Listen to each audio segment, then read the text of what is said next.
ulama-ulamanya beda pendapat itu biasa. Nak murid-muridnya jangan ikut-ikutan terjun pada dunia yang tidak biasa. Nah, cuman beda pendapat pun harus pakai adab. Nah, ini yang hilang sekarang. Dulu saya kecil itu, saya masih menyaksikan kiai-kiai saya itu, syekh-syekh kami itu masih bisa kumpul mudzakarah, duduk bareng-bareng. Bahkan pimpinan-pimpinan ormas kiai-kiainya. Saya itu ke pondok dalam usia yang 13 tahun, itu masih bisa menyaksikan kiai kami itu masih duduk mudzakarah dengan kiai yang Persis, kiai NU, kiai ini bahas hukum-hukum. Kita ngelihat di situ. Dan hebatnya, walaupun berbeda pendapat, kencang dengan dalil di ruangan, itu saat ketemu bisa saling berpelukan. Terus saling berlomba mendahulukan tangan untuk cium tangan. Itu antar kiai, Anda bayangkan. Terus narik satu-satu itu masih kelihatan adabnya tuh. Nangis kita lihatnya itu. Masya Allah guru-guru kami itu. Jadi sayang kita. Ya, sayang, hormati guru-guru kita itu. Kita nggak tahu bagaimana Allah mengirimkan hidayah lewat mereka itu. Nah, ini yang hilang. Ini yang hilang. Adab ini yang hilang. Baik dia alim, pengajar, ataupun muta'alim. Ya kalau gurunya sudah kehilangan adab, muridnya pasti lebih daripada itu. Nah, karena itu penting kita ngaji seperti ini supaya perbaikan pada diri kita ada dan kita terjaga dalam keadaan yang baik. Ya, hormati orang lain. Kalau tidak sepakat, tidak apa-apa, belajar. Kalau misal beda pendapat nih, oh ini guru ini mengatakan begini, beda dengan saya, cari ilmunya, datangi, tanya. Kalau dengan keterangan itu tidak sependapat, ya sudah, tidak usah mencela. Oh saya tetap pada yang semula saja, saya yakin dengan dalil yang ini. Selesai, antum selamat sampai situ.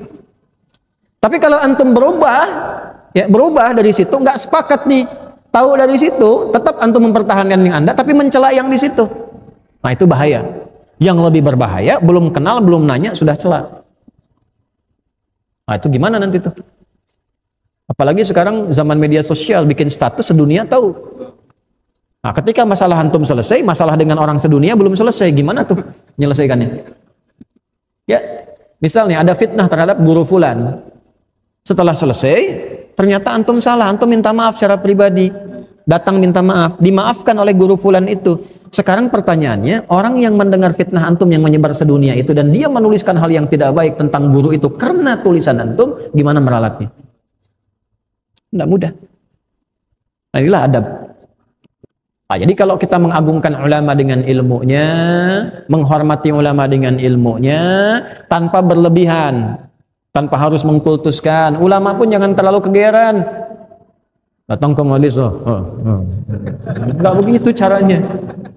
Kalau nggak dikasih dahin nggak datang misalnya kan. Wala tamnun tastakthir, lihat amplop dulu yang undang siapa nih, gede apa enggak. Kalau amplopnya tebal, sahih nih.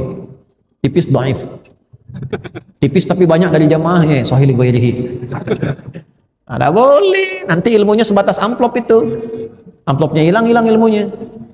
Ya. Nah, jaga yang seperti itu sehingga tidak sibuk dalam hal-hal yang lain. Nah, kalau kita mulai ta'zim begitu, lalu kita ikuti polanya. Jangan ta'zim, berhenti, tidak, ikuti. Kenapa jadi begitu? Nanti barulah Allah kirimkan cahaya. Nah, kalau udah melihat begitu, orang tua berdoa.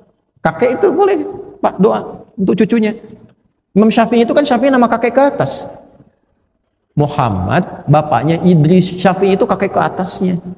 Tapi alim, beliau selalu berdoa. Akhirnya yang dapat siapa? Cucunya, cucu ke bawahnya, cicit. Nah, boleh jadi sekarang kakek antum berdoa nih, jadi ayah nih, belum punya anak, berdoa kalau pengen punya anak begini. Mungkin nyampainya ke cucu generasi pertama, bisa. Nggak ada yang hilang dari doa, Bu. Nggak ada yang hilang. Ibu doa sekarang minta, ya Allah jadikan anak saya seperti Ustadz Fulan, solehnya demikian, ilmunya demikian. Boleh jadi satu di antara anak ada yang dapat. Kalau bukan anaknya, nyampe ke cucu, bisa begitu. Doa tuh begitu, nggak ada yang hilang dari doa sepanjang ikhlas. Nah, ini, jadi ulama tuh diikuti bukan hanya akhlaknya, bukan hanya ilmunya.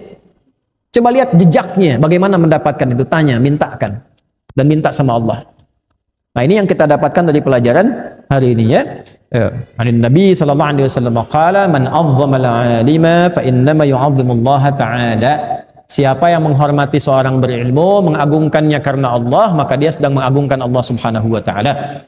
Sepanjang ulama ini punya 4 kualifikasi tadi dan pewaris Nabi. Wa innamal ulama'a warathatul anbiya. Wa innamal ulama'u warathatul anbiya. Atau hadis lain innal ulama'a warathatul anbiya. Dari Ibnu Majah tersambung pada sahabat Ibnu Darda, Abu Darda radhiyallahu taala anhu. Ya kalau ada ulama pewaris Nabi begini, jaga ilmunya, jaga.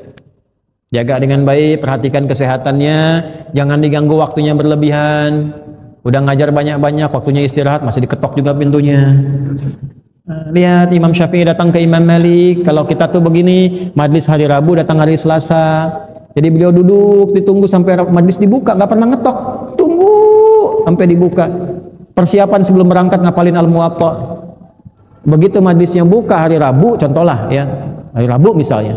Belum dibuka, kata Imam Malik bilang sama asistennya, tolong cepat bukakan pintu, ada seseorang ahli yang sudah menunggu, orang baik yang menunggu di luar sana. Itu farasatil mu'min haqqa. Firasat orang beriman aja, apalagi ulama, itu nyata. Kata Imam Malik, cepat buka, sudah ada yang lama nunggu di situ. Begitu dibuka, Imam Syafi'i begitu datang, apa yang kamu inginkan? Pengen belajar ini guru, kamu sudah punya apa? Saya hafal Al-Muwatta. Hafalin dulu karya gurunya, coba bacakan. Begitu dibaca, nah, Imam Malik berkomen, ittaqillah, tingkatkanlah takwamu kepada Allah karena engkau akan jadi bintang di masa depan. Firasat guru, takwalah kepada Allah karena akan jadi bintang di masa depan. Ini ulama-ulama itu luar biasa. Imam Abu Hanifah begitu melihat seorang dari muridnya, ya, ada dua nanti yang unggul, Abu Yusuf dengan Muhammad. Tiba-tiba yang satu ini pintar, punya bakat, tapi ibunya, karena ayahnya sudah meninggal, ibunya minta bantu dia jualan kue. Jualan, tapi karena senang ilmu mampir ke majlis Imam Abu Hanifah, dengar-dengar, satu kali hilang. Imam Abu Hanifah penasaran, mana anak ini, dia kan pintar. Ditemui ibunya. Begitu ketemu ibunya, kata ibunya begini, kenapa Anda sibukkan anak saya di majlis Anda? Kalau dia nggak jualan kue, kami nggak bisa hidup, kata ibunya. Maka kata Imam Abu Hanifah, berapa yang kau hasilkan untuk anak Anda ini, untuk di rumah Anda dalam sebulan? Sekian, sudah, ini saya berikan untuk sebulan, anak Anda biarkan ngaji dengan saya. Kenapa bisa begitu? Karena dia akan nanti menikmati kue dan gelas yang indah di samping raja. Benarkah demikian? Wallahu a'lam. Kemudian belajarlah dengan Imam Abu Hanifah. Setelah dewasa, Imam Abu Hanifah meninggal, jadi mufti besar. Ternyata satu saat beliau jadi penasehat raja, duduk di samping raja, dihidangkan kue yang sangat nikmat dan gelas minuman yang pernah disampaikan Imam Abu Hanifah di masa lalu. Maka ketika itulah menangis imam besar ini, dan ketika ditanya kenapa, karena guru saya pernah mengatakan dulu saya akan duduk dalam suasana ini, dihidangkan kue dan ada minuman yang sangat indah.